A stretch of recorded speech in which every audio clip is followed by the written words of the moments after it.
నమస్కారం. ఈరోజు మనం ఒక కథ గురించి లోతుగా మాట్లాడుకుందాం. చాలా మందికి తెలిసిన కథే యాకోవ్, ఏసావు సోదరుల కథ.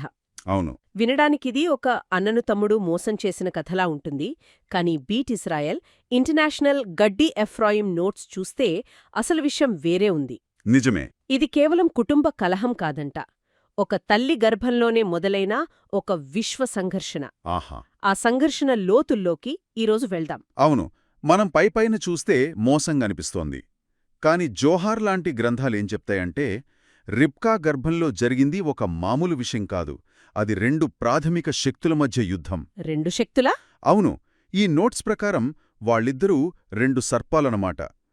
ఏసావ్ సిత్రా ఎచ్రా అంటే అపవిత్రమైన వైపు నుండి వచ్చిన సర్పం. ఇక యాకోవ్ సిత్రా దికదుష అంటే పవిత్రమైన వైపు నుండి వచ్చిన సర్పం. ఒక్క నిమిషం, ఇక్కడే నాకు మొదటి ప్రశ్న వస్తోంది. పాము అంటే సాధారణంగా చెడుకు, మోసానికి చిహ్నం కదా.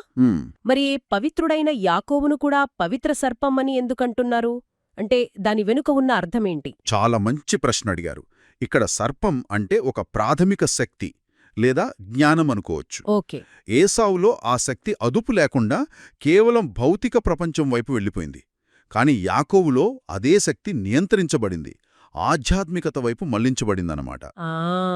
అందుకే చూడండి, ఏసావు శరీరం వెంట్రుకలతో ఉంటుంది. కబాలిస్టిక్ పరిభాషలో అది పడిపోయిన గెవూరాకు చిహ్నం.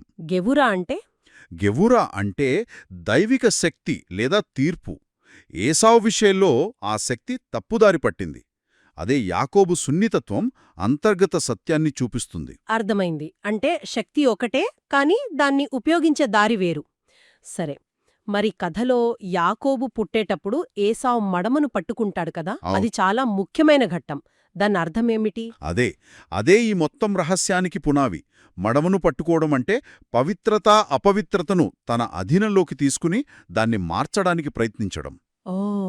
ఈ మడమ హీబ్రూలో ఏకేవ్, మన శరీరంలో అన్నిటికన్నా కింద ఉండే భాగం. ఇది ఆధ్యాత్మికంగా చూస్తే అత్యంత తక్కువ స్థాయిలో ఉన్న చివరి తరాన్ని సూచిస్తుంది. చివరి తరాన్న? అవును. దీనినే ఇక్వేతాద మెషీచా అంటారు. అంటే మెస్సియా యొక్క పాదముద్రలు అని. విశ్వాసం ఎప్పుడైతే అత్యల్ప స్థాయికి చేరుకుంటుందో అప్పుడే విమోచన మొదలవుతుంది అని దీని అర్థం. అద్భుతంగా ఉంది ఆలోచన. అంటే విమోచన ఎక్కడో ఆకాశంలోంచి రాదు, మన భౌతిక ప్రపంచంలో, మన బలహీనతల్లోంచే మొదలవుతుందన్నమాట. ఖచ్చితంగా. ఇప్పుడు ఈ ఆలోచనను ముందుకు తీసుకెళితే రిబ్కా ఎందుకలా చేసిందో మనకర్థమవుతుంది. యాకోబును ఏసావ్ దుస్తుల్లో పంపడం గురించా? అవును. అది మనకు మోసంలా కనిపిస్తుంది. కాని ఈ నోట్స్ ప్రకారం అది మోసం కాదు. అది టిక్కున్ అనే ఒక లోతైన రహస్యం. టిక్కున్ అంటే? టిక్కున్ అంటే ఆధ్యాత్మికంగా సరిదిద్దడం లేదా బాగుచేయడం. కొన్నిసార్లు అపవిత్రతలో చిక్కుకుపోయిన పవిత్రమైన వెలుగును బయటకు తీసుకురావాలంటే పవిత్రతే మారువేషంలో ఆ చీకట్లోకి దిగాల్సి వస్తుంది. ఆసక్తికరంగా ఉంది. బాల్షెం టోవ్ బోధన కూడా ఇదే చెబుతుంది. మనం చెడు యొక్క శక్తిని దొంగిలించి దాన్ని పవిత్రత వైపు మళ్లిస్తే ఆ చెడు కూడా ఉన్నత స్థితికి ఎదగడానికి ఒక నిచ్చెనగా మారుతుంది. అంటే ఏసావ్ దుస్తులు ఆ పడిపోయిన శక్తికి చిహ్నమా? అంతే. యాకోవ్ వాటిని ధరించి ఆ శక్తిని తిరిగి పవిత్రపరచడానికి వెళ్ళాడు. అంటే ఈ పోరాటం కేవలం ఆ ఇద్దరు సోదరుల మధ్యతో ఆగిపోలేదన్నమాట. చరిత్ర అంతటా కొనసాగుతూనే ఉందా? అవును. ఈ సంఘర్షణ చరిత్ర అంతటా కొనసాగుతూనే ఉంది. ఇది చివరికి ఇద్దరు మెస్సియాలలో ముగుస్తుందని ఈ నోట్స్ వివరిస్తున్నాయి. ఇద్దరు మెస్సియాల? మెస్సియా బెన్ యోసెఫ్ మరియు Messiah ben David. Messiah ben Yosef యాకోవ్లాగా ప్రాపంచిక జ్ఞానంలోకి వెళ్లి దాన్ని విమోచిస్తాడు. ఇక మెస్సియా బెన్ డేవిడ్ ఆ మడబలాగా సర్పం తలను అణిచివేసి ఈ టిక్కున్ను పూర్తి చేస్తాడు. ఈ పోరాటానికి వారసుడే అమాలెక్ అని కూడా ఉంది కదా? అవును. అమాలెక్ శక్తి సెఫెక్ అంటే సందేహం. దానికి విరుగుడు విశ్వాసం మాత్రమే.